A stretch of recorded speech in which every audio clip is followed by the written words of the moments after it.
Welcome back, everybody. Another episode of Crabcakes and Baseball. Cole and I will be going over the last update to the Delaware Top 10. We are going to review the MIAA Championships that were yesterday at Joe Cannon Stadium. Then we're going to preview some state semifinal matchups across the MPSSAA. We're gonna give some picks. We're gonna talk about each matchup. We're going to go through the MIA and go through each one of those championships as well. Highlight the Delaware top 10, then we'll get rolling. A little shorter pod today. Let's get it going.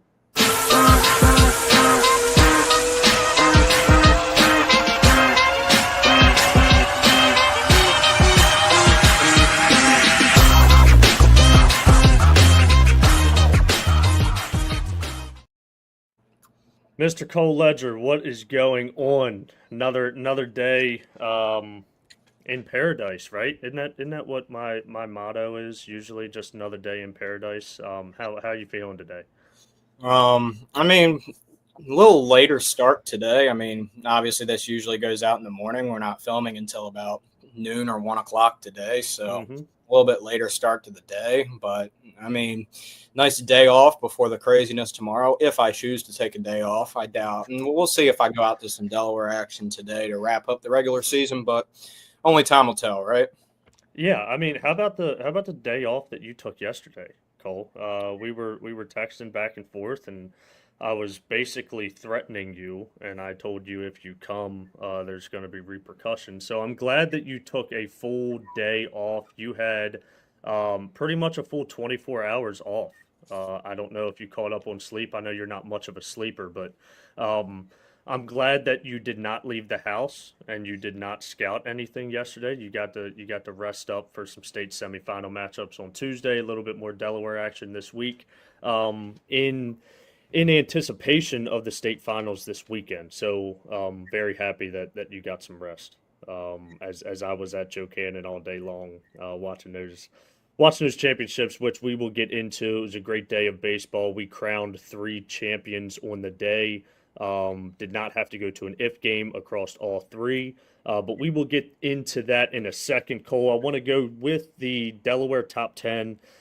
Plenty of shakeup here. We'll go through this quickly as today is the last day of the regular season. Today, Monday, last day of regular season across Delaware. This will be our last update to the Delaware top 10. Cole, we may do one at the end of everything, at the end of the playoffs and all that kind of stuff, but this is the end of the regular season update. So let's pull this up right here. Delaware top 10. You know what? I'm sorry. This is the new Delaware top 10. That was the old one. Sorry about that. Cape Henlopen as your new number 1, number 2, St. Mark's, number 3, Sussex Central, number 4, Conrad, number 5, Caesar Rodney, number 6, Sussex Tech, number 7, Sally's, number 8, DMA, number 9, Indian River, and number 10, William Penn. Cole, going to turn it over to you first. Talk about this top 10. We have some shakeup. New number 1, St. Mark's was the number 1 team for the last 2 weeks. Rough week last week. I know you're going to get into it. But we do have a new number 1 there with Cape Henlopen at the number 1 spot. Kind of take it away and go with your thoughts on this top 10. Yeah, I mean, at the end of the day, I feel like Cape has been the number 1 team in the state all year long. It's just, things haven't worked out. It's hard to drop a team that's on a roll. And you look at Cape, Central was the number 1 team going in, and then Central dropped, and Cape was able to take over that spot, but weren't able to hold it super long because Sally's came along and they had that tough loss to Sally's, which made them lose that number 1 spot. They gave it to Sally's for a week, and then Sally's dropped to St. Mark's. So then St. Mark's took it over for the last few weeks, and they were on a roll for a really good while. I mean, they were 14-1 going into last week. They dropped 3 games this week to a above-average school in Pennsylvania. They dropped to Sussex Tech, and they dropped to Cape. Both the Tech and the Cape game were by 1. So you look at Cape finally getting back to the mountaintop and taking over that number 1 spot. But you look at a Cape team who's 17-1. You look at a Cape team who their only loss was to Sally's, and I was there for that, in that just shocking 8-run first inning that they gave up, and that's basically a rarity, as they only allowed 2 runs a game, really. Throughout the entire regular season, they did the same with St. Mark's, allowed 3. And I think if you look at this Cape team, if we're not talking about just Delaware, I think if you combine Maryland and Delaware, I don't know. I have a feeling that if Cape were to go up against any public school in Maryland, that Cape would probably win that game altogether as well. I mean, private school, you get into a little bit different of a monster there, especially in the state of Maryland. But you look at this Cape team, I think they're able to go up against not only any team in the state of Delaware, but you also look at any public school or private school really in the state of Maryland as well. That's just how well built this Cape team is, how well coached they are. You look at the pitching staff, the three-headed monster at the top of Jacob Smith, Brad Marks, and Jackson Clampett. You look at the top end of the lineup, you got Jace Mitchell and Trey Hitchcock, who have been kind of leading that offense all year long. This is a Cape team who has found their stride all year long. They dropped one early game. This is a team last year who lost their very first game in the playoffs. They played Middletown in the very first game for them in the second round of the playoffs, and they dropped that game. I don't think that's something that Cape is going to repeat this year. I think that they're in a really good spot. I think they'll end up with that number one seed overall across the state of Delaware, and I think this team's just on a roll at the right time. Yeah, and they're in a good spot entering the playoffs. Cole, when did the playoffs start in Delaware? Thursday is the first round, and then we've got second round on Saturday. Third round will be next Tuesday, or quarterfinals will be next Tuesday. You've got semifinals on Thursday, and then the state championship will be Saturday night. I believe it's May 31st is the date this year, which is next Saturday. So we'll try to get out to as many first-round games as we can. Second round, most likely not, due to public school in Maryland having their state championships that day, but all the other days we should be out and rolling as a staff. Yep. So you do see St. Mark's as the number 2 in this top 10. St. Mark's goes 0-3 last week. They have, like you said, 2 top 10 losses to Tech and Cape. Lost to Germantown as well, which is a pretty good program up in PA. You have Central sliding up to the number 3 spot after 3-0 week with a couple big wins inside the top 10. So this Delaware top 10, like we said, this is the end of the regular season update for us. This is where we see the top 10 teams in Delaware. I think you have some argument between St. Mark's and Sussex Central at the 2 and the 3. We really like both teams. Both programs have played extremely well all year long. St. Mark's was the number 1 team for the last 2 weeks. They just dropped a spot after their tough week last week. But Cole, let's get into Maryland private schools now. Going into the MIAA, they played at Joe Cannon all day long on Sunday. I was there for all 3 matchups. We're kind of going to go through this fairly quickly so that we can go into some public school action and start previewing some state semis. First game, Park School. They win the MIAA conference title. They defeated St. Francis 9-2 in that matchup. Big time pitching performance that we've seen all spring long from Jack Rogers, 2027 right-handed pitcher Jack Rogers, 7 innings, went the distance there, gave up 1 hit, struck out 9. Very impressive performance out of Jack Rogers. When he was throwing in the game, I had texted you and I said, hey, I really like this Jack Rogers guy. I like the length in the frame. I like how the fastball comes out of the hand. He can spin it a little bit as well. Didn't really need the secondary throughout this matchup. The Park School continuously put up runs throughout the game. They handled that game pretty solid throughout all 7 innings, but definitely a big time performance from Jack Rogers. Also added 2 hits in that matchup as well. The B conference, you had McDonough face off against St. Paul's. McDonough ended up winning that game. McDonough ran away from that one. An offensive explosion. You had big time hits from Andy Lambert that you and I talked about. Andy Lambert has been on fire all spring long. We really like that bat. J.A. Stevens added a big extra base hit throughout the game as well. Big time uncommitted 28. So McDonough ran away from that game, and then Leo Antwerpen started, and Leo Antwerpen was the same Leo Antwerpen that we've seen all spring long. Pounded the strike zone, spun the slider whenever he wanted for a strike. McDonough ended up winning that game 14-2 in a rout there in the B conference. So congratulations to Park School winning the C conference title. Congratulations to McDonough winning the B conference title. Now, Cole, with the A conference, this is a conference obviously that we've been out in full length throughout the spring. You look at John Carroll, you look at Calvert Hall. That was a huge matchup that we saw as the top 2 teams made the championship across the MIAA conference. You saw John Carroll defeat Calvert Hall in game one to line up this game two on Sunday. Back and forth affair. John Carroll came out. The offense was explosive throughout. Pierce Quinn started for John Carroll. I love the fastball in the day. I know this is a future game alum that we've been on Pierce Quinn for a long time. I really like the stuff. He battled through a little bit of adversity as well because that Calvert Hall lineup that we've talked about all year long, it's explosive 1 through 9. And they battled Pierce throughout the game. Pierce Quinn, like I said, battled adversity and got out of some big time jams. John Carroll ended up winning that game, taking the A conference title. Final score to that game, what was it? 6-3 in that one. Sorry, I lost the note on it, but John Carroll defeated Calvert Hall 6-3. John Carroll wins the A conference title. Cole, kind of just going to throw it over to you. What you saw from both teams. Talk about the A conference specifically.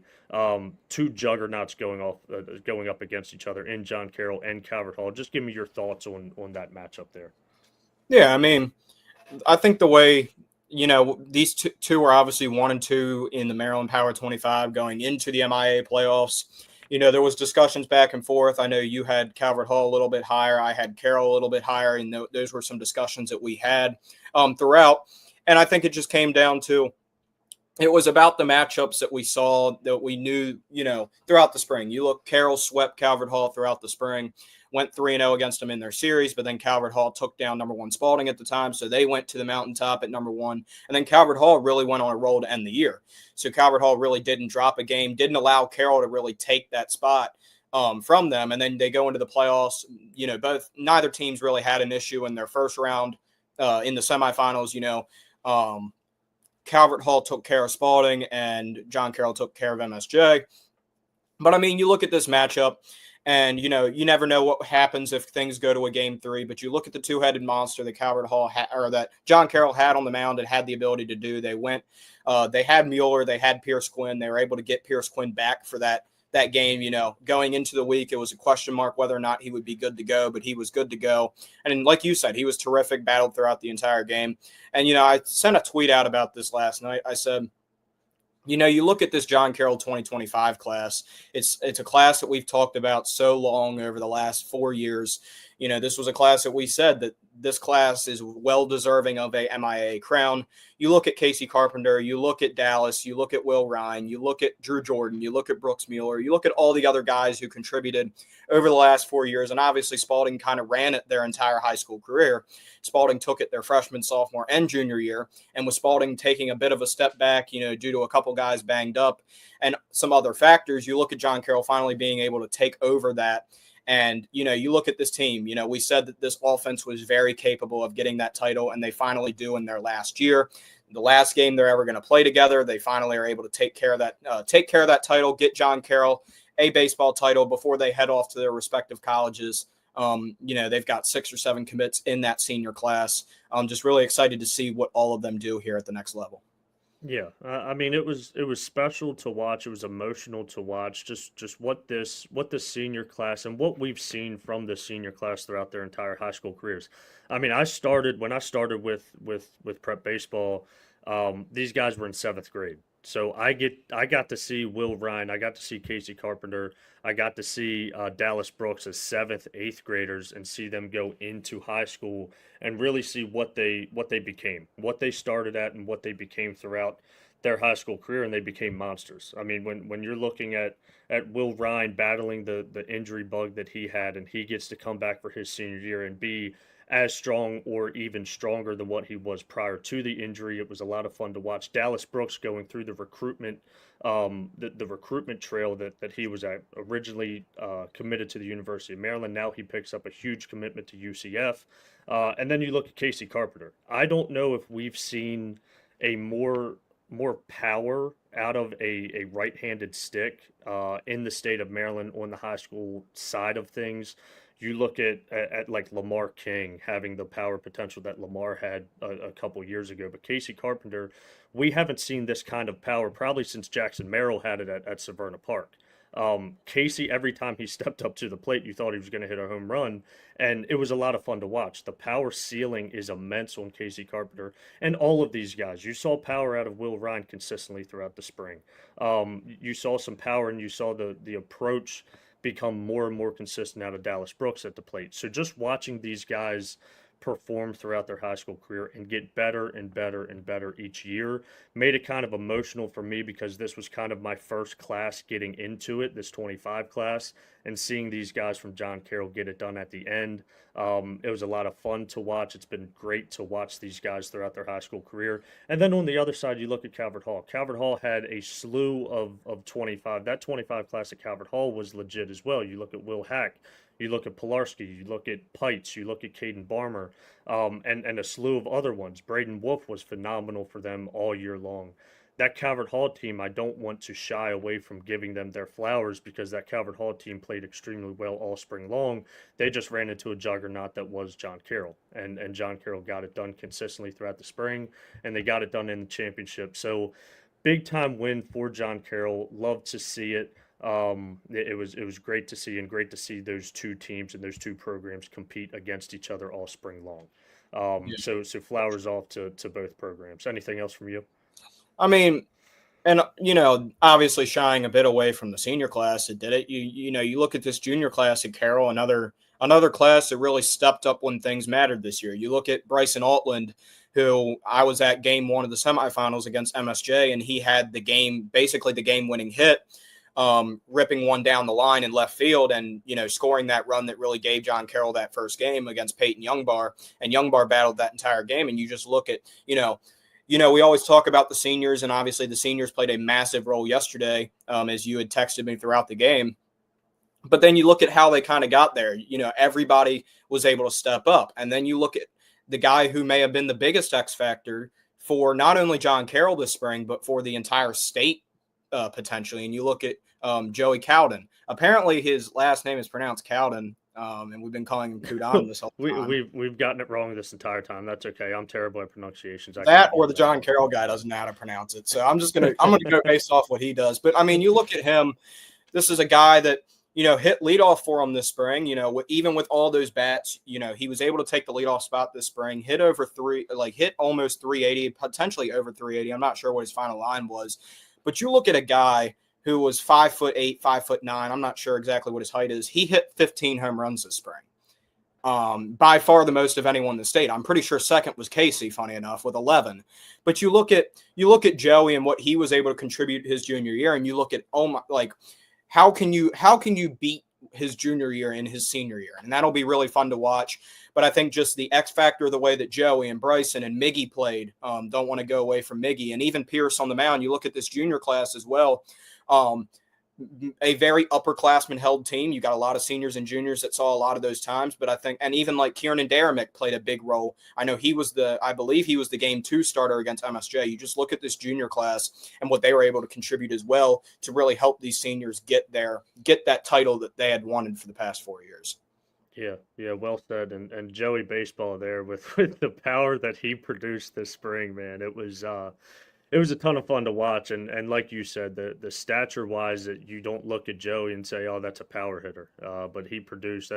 You're not going to find a more core stronger player than Joey, and he showcased that well throughout the spring. So congratulations to John Carroll, congratulations to McDonough, congratulations to the Park School.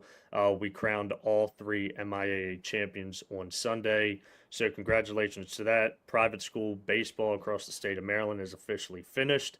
Now we can transition over to the public school completely. Let's get into it, Cole. We're gonna have some conversation about each classification. We're gonna start with the 4A, pull up the bracket here, go over the state quarterfinal winners here real quick. You had Broadneck over Kenwood. You had Urbana over RM. You had Walter Johnson over Roosevelt. You had Reservoir over North County. Cole, let's go into each one of these state semifinal matchups. You have Broadneck and Urbana across the 4A. You have Walter Johnson against Reservoir. Give me your thoughts first, and then I'll take it after you. Start with that Broadneck Urbana game. Just give some quick thoughts here, and then we'll move forward after that. Yeah, and I mean, just to go into it real quick, I mean, we talked about this potentially these 4A matchups happening, and obviously everything went kind of chalk here in the first round as we expected. And this 4A bracket may be the most loaded bracket we have seen in 4A in a pretty long time. And you look at some of the schools that have been able to be in there in the last few years. But you look at these 4 schools: Broadneck, Urbana, WJ, and Reservoir. Their combined record this spring is 83-9. So, I mean, Pretty you look good. at a Reservoir team who dropped 1 game this spring. You look at a Broadneck team who has dropped 1 game this spring. You look at Urbana and WJ, who have been in slightly more difficult conferences Mhm. that have dropped a couple extra games, but, obviously not counting them out. Starting with Broadneck Urbana, um, obviously, it'll be interesting to see what everybody does with specific pitching matchups and everything like that. But you look at Evan Zaroli and what he did in the region final game, most likely potentially getting that state semi start tomorrow. I think he'll be a big X factor for Urbana. That's the guy I'm circling going into the game. If Zaroli can do what he did against Thomas Johnson in the region final when I was there, I think Urbana has a very good shot to take down #1 seed in Broadneck. And Broadneck, obviously you saw the blowout 19-0 to Kenwood, but this is a Broadneck team who plays close with a lot of teams. I don't think you see this game being a blowout in either side. I think this is going to be a really close game. And if we're being honest, when it comes to a close game, it seems that Broadneck usually has the advantage in a close game. So if Urbana can kind of build a lead, I think this is a game Urbana takes. But if it stays close, don't be surprised if, in my opinion, if Broadneck takes this game. Yeah, and Cole, not to kind of cut you off, but I kind of want to give my 2 cents on each one of these games before you go into the WJ Reservoir game. But you look at an Urbana team in that state quarterfinal matchup, and really throughout the playoffs, this offense has been rolling, and I don't know if you're going to catch a hotter offense that's rolling better than what Urbana is right now. Like you said, Broadneck can has shown a consistent ability to win these close games, these 2-1 games, these 1-0 games, these 3-2 wins. Broadneck knows how to win the close games. Like you said, can Urbana build a lead and kind of run away with it? That's going to be the only way you see some kind of blowout, in my opinion, in this game. But you look at a Broadneck team that is battle tested, that have been here before. These seniors know how to play in the playoffs. They know how to play consistent baseball when it matters. This is a huge matchup with Broadneck and Urbana. It's going to be a lot of fun to watch. This 4A classification is at Shirley Povich. Cole, we're going to be in full effect at all of these matchups, but definitely intriguing here in the 4A. And then you got WJ Reservoir. Cole, give me your thoughts on that matchup. Another huge one across this 4A classification. Yeah, I mean, you look at this WJ team and they love to capitalize. They love to play clean baseball and they like to capitalize on other teams' mistakes. If you make a mistake against WJ, you will pay for it. And that's what we've learned throughout this entire regular season. But they're facing a Reservoir team who does not make many mistakes. And you see that throughout the regular season. Reservoir finishes with 1 loss inside of their season. And you look at this game has already happened. Now, it was during spring break, so, matchups were slightly different. You didn't see the top guys go at each other, but Reservoir was able to win that game against WJ. So Reservoir obviously comes in with that kind of mindset coming in like, hey, we've beaten this team, and WJ comes in with that mindset of, hey, we were knocking on the door beating this team. And the team and the pitching matchup we likely see wasn't the pitching matchup that we saw back in April. You look at Nolan Ross probably going for WJ. You look at Matthew Russell going for Reservoir. If Matthew Russell if him and the defense can limit the mistakes and the pass balls and everything like that, I think Reservoir is in a very good situation here. But this WJ lineup, 1 through 9, they may not have that home run potential. But this is a team that's going to continue to get base hits, especially at the top of the lineup. You look at Brady Chan, you look at Ethan Pletter, Ethan Sue. You look at these guys. If Walter Johnson is able to get on base early against Matthew Russell, I think that's going to be a key to success. Can WJ's offense get Matthew Russell's pitch count up? I think will be a big question. Yep, completely agree. Pitching. That's the big kind of that's the bulletin board here. But between this WJ Reservoir matchup, it's going to be arm versus arm. Who outperforms who, and who can pick up the big hit? Like you said, Walter Johnson puts the ball in play. They make the other team make plays. Can Reservoir stay out of the error column? I think is another big thing that we're looking forward to watch out for this one. Two very well coached teams, very high IQ programs here between WJ and Reservoir. It's going to be a lot of fun. Plenty of fireworks across this 4A classification. Again, this is at Shirley Pavich Field. Between this 4A classification. Moving on, Cole, going into the 3A. You had Sherwood over Arundel in the state quarterfinals. Baltimore Polytech faced off against Chesapeake. Chesapeake won that game. Chopticon defeated Delaney, and Oakdale defeated Magruder. Now you have a Sherwood Chesapeake matchup, and you have a Chopticon Oakdale matchup. Cole, this 3A classification, again, like the 4A, is absolutely loaded. These two matchups are going to be a ton of fun to watch in the semifinals. Dive into the Sherwood Chesapeake matchup first. Go into kind of your talking points, what you're looking for in this matchup. Yeah, and my X factor here is going to be Dylan Adams. Likely gets the ball for Chesapeake tomorrow against Sherwood. You look at this Sherwood team that is always well coached and always finds a way to win. That's what Coach Davis does. Dylan Adams will likely get the ball. In big situations, Dylan Adams seems to step up every single time. Every time we see him, he puts in a masterful performance. You look at what he did earlier, even if you look at what he did last year in the playoffs and what he did to get Chesapeake to the state championship game last year, you look at what he did and what he was able to fight through with, I believe it was Magruder last year in the state title game. Then you look this year, you got to see him against Northeast, battled throughout that. Chesapeake won in extra innings. Can Chesapeake stay alive long enough? Can Dylan Adams keep them in the game and limit what Sherwood is able to do offensively? Because Sherwood's offense will be the biggest X factor. Can he get it going against Dylan Adams? If Dylan Adams comes out of the game, who does Chesapeake go to? I think that's another big question. Once Dylan Adams' pitch count is up, we come to that situation, who comes out of the pen? Is it Sowers? Is it one of the Bailey brothers? Is it Cooper Barnes? It's a big question mark. Does Christian Spoon come into the game? I think that's going to be the biggest question mark. What happens? How does Dylan Adams perform? Can he keep his pitch count low? And what does Chesapeake do once he runs out of pitches? Yep, absolutely. And this is another matchup, and we're really going to talk about it across all these teams, but two well-coached programs that always have a game plan going into every single game they play. You're looking at Sherwood with Coach Davis. You look at Chesapeake, and Chesapeake always has a game plan going in, right? And Dylan Adams, if you have Dylan Adams on the bump, Dylan Adams is almost always going to give you 5, 6, even 7 innings every time he's on the bump. He battles through adversity. It doesn't matter what's going on in the game. Dylan Adams will always battle for you and will always be highly competitive no matter how the game is kind of shaking out.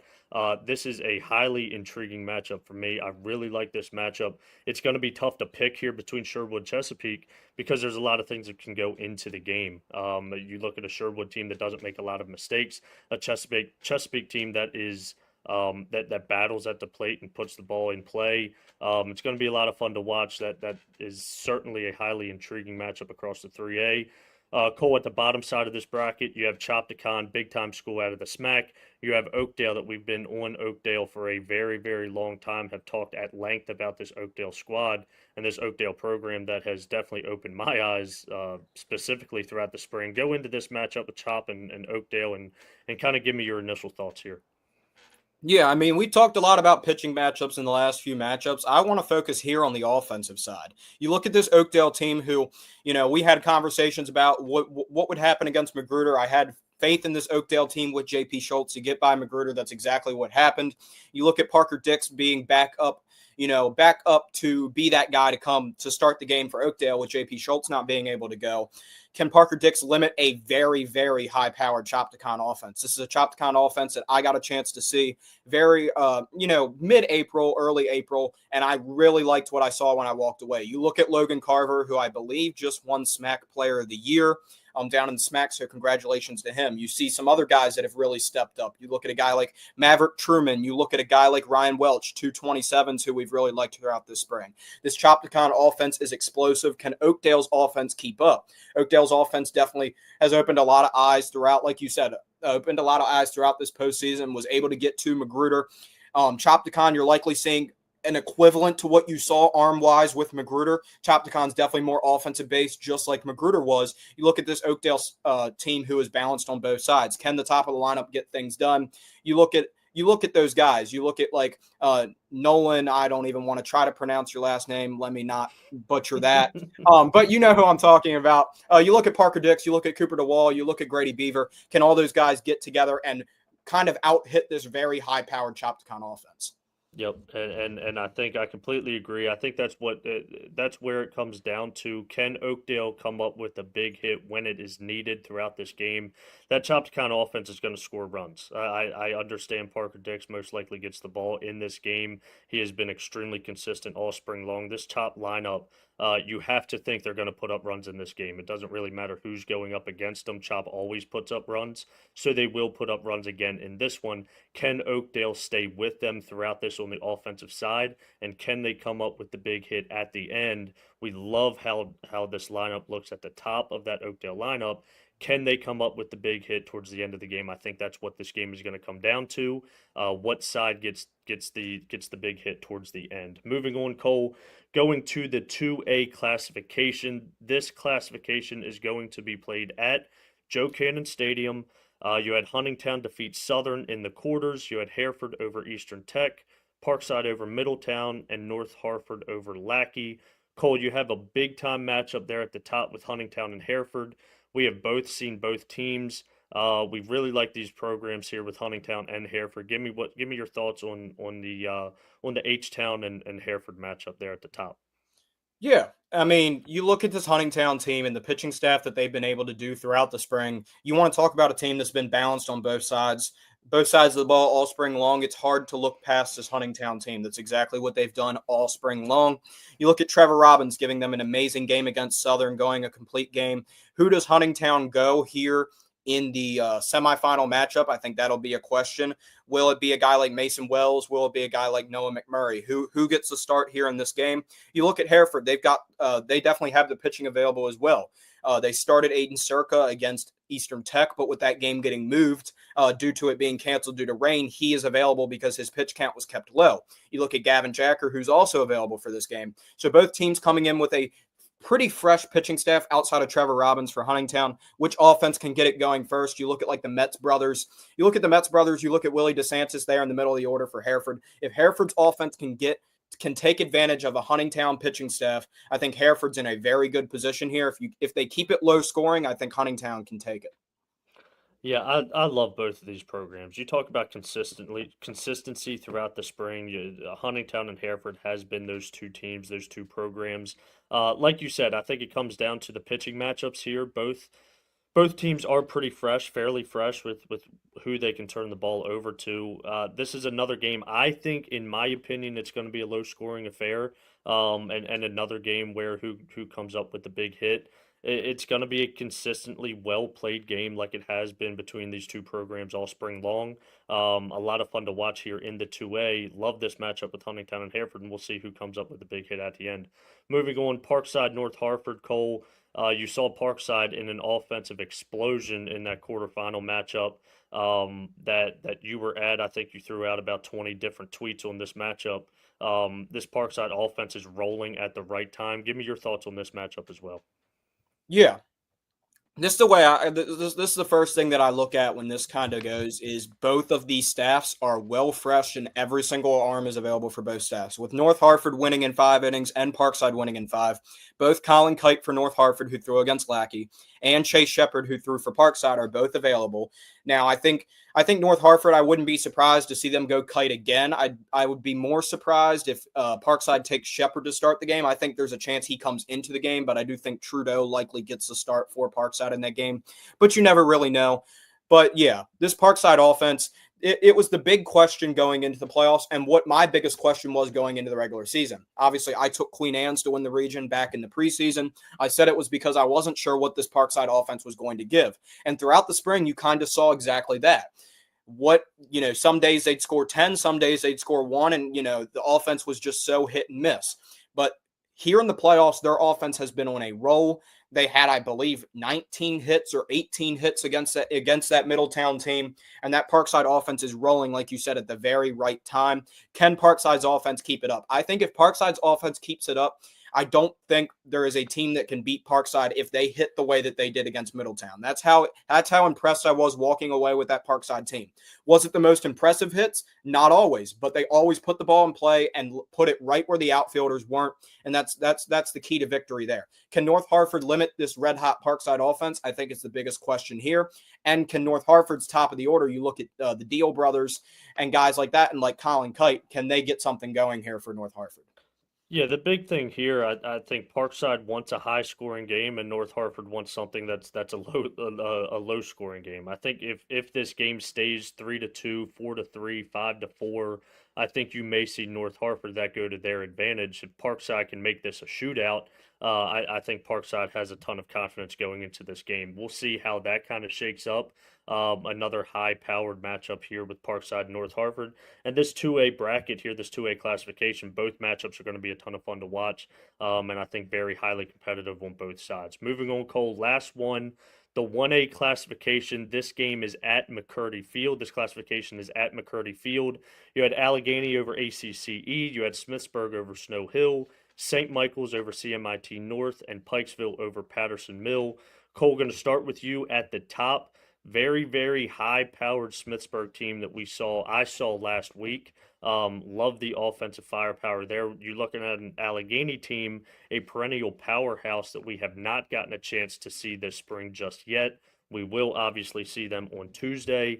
Looking at that matchup with Allegheny and Smithsburg, what are your thoughts there? Yeah. Just looking at the four teams in general, but especially with Allegheny, there's no shock here. I mean, it seems as Allegheny is always here. In this semifinals game, this is an Allegheny team that always dominates there over in Western Maryland. And although wasn't the number one seed like they are in previous years, was able to beat Northern Garrett and still had a high enough record to earn that number one seed with a couple upsets going on throughout 1A. So you look at this Allegheny team, again, not a team we've had a chance to see this spring, but we will tomorrow. You look at the Smithsburg team that, Jamie, I know you walked away super impressed with. Can the Allegheny offense keep up with the Smithsburg offense? And B, can the Allegheny pitching staff find a way to limit the Smithsburg offense? I think if it gets into a shootout, it's hard to beat Smithsburg in a shootout. But if Allegheny can limit that Smithsburg offense, which we've seen be possible this season, we've seen a couple teams be able to do it, I think Allegheny has a very good shot to win this game. The biggest question is, can the pitching staff, whether it's Cohen Madden or it's Landon Ansel or it's another guy in that Allegheny Campers pitching staff, can they limit Smithsburg?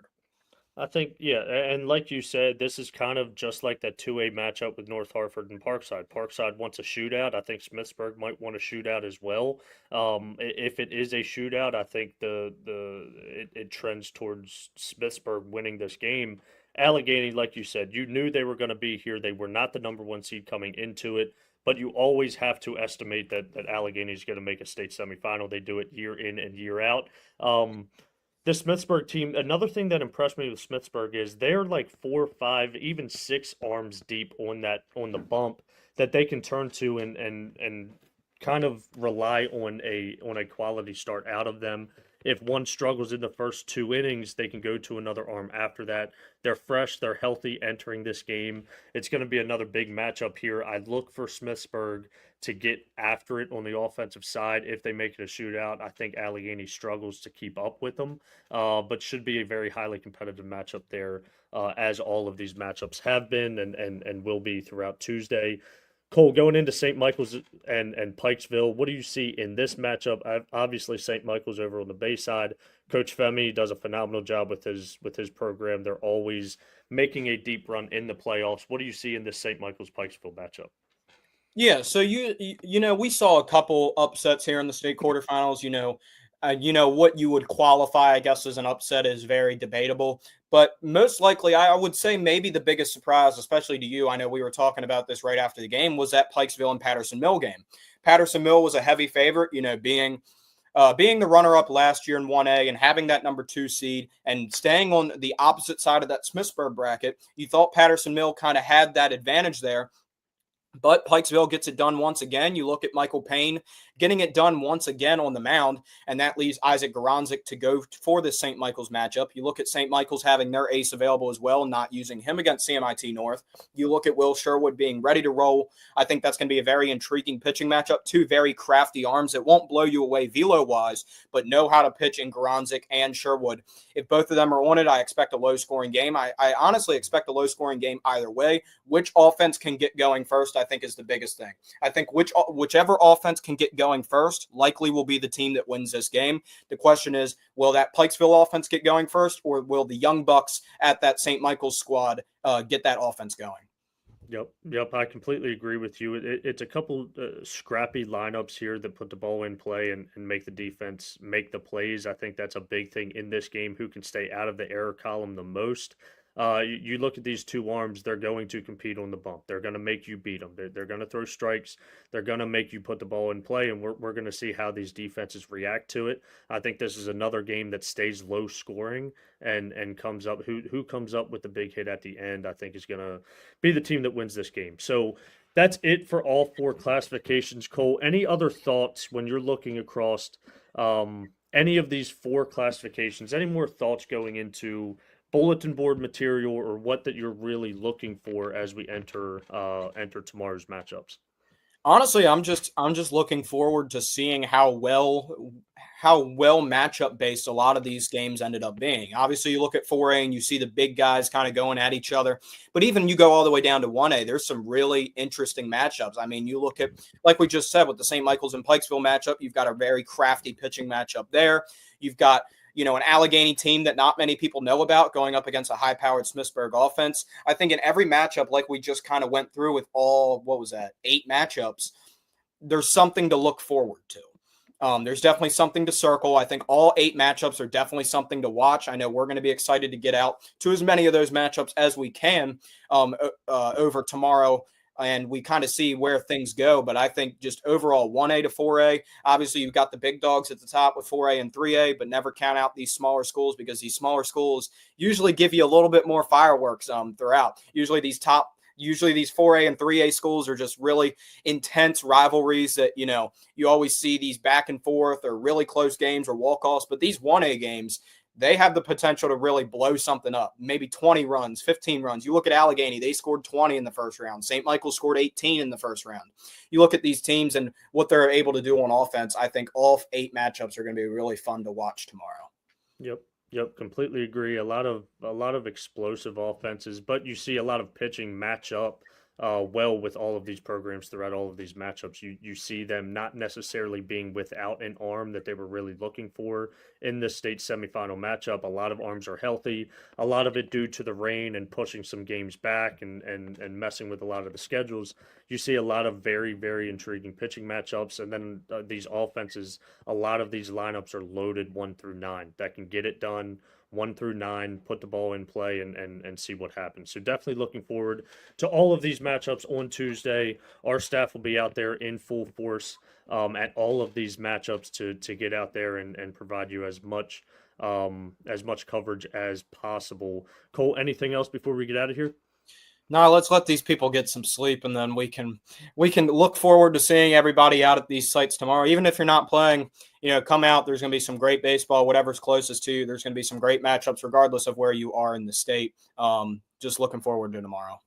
Yep, phenomenal. Another thing, big thing, first showcase of the summer. I ran a scout day this past Saturday. That's why Cole was kind of on his own, following across all those state quarterfinal matchups. First big event this weekend, the summer kickoff at Calvert Hall. A ton of talent will be there. The registration will stay open until Thursday night, so make sure you get on there.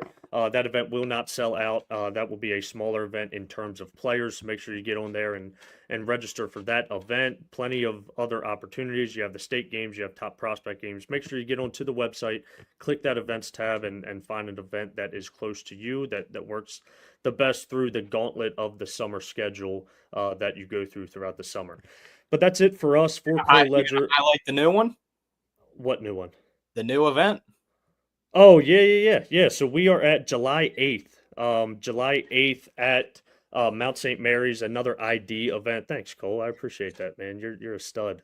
July 8th at Mount St. Mary's, we are running another summer ID series. So that is open for the 26th through the 2029 grad class. Just another opportunity. We're going to throw in another one towards the back end of the summer as well, looking at a potential spot at Navy. So get back out to Navy. We haven't been to Navy in a couple years, so definitely looking forward to get back out there as we enter the fall. Now, Cole, anything else that you got on your side, or are you done? Last thing is look forward to another. This is going to be another week where we run multiple podcasts. Once we know the DIAA bracket, that'll likely come out either Tuesday or Wednesday. Ahead of Thursday's first round matchups, we'll get back on the pod, kind of highlight some of the top matchups we see in the first round, kind of go over a little bit of predictions of what we think is going to happen here in the DIAA playoffs. Just look forward to that. We'll also recap the state semifinal matchups in that pod as well, because those will be over by then. Look for that on probably Wednesday night. Yep. Looking forward to another pod on Wednesday night to prepare us for the Delaware playoffs and then get into the state championships across public school, across the state of Maryland. But that's it for us. For Cole Ledger, I am Jamie Naill. It's Crabcakes Baseball, because that's what Prep Baseball Maryland does. We'll see you guys next time.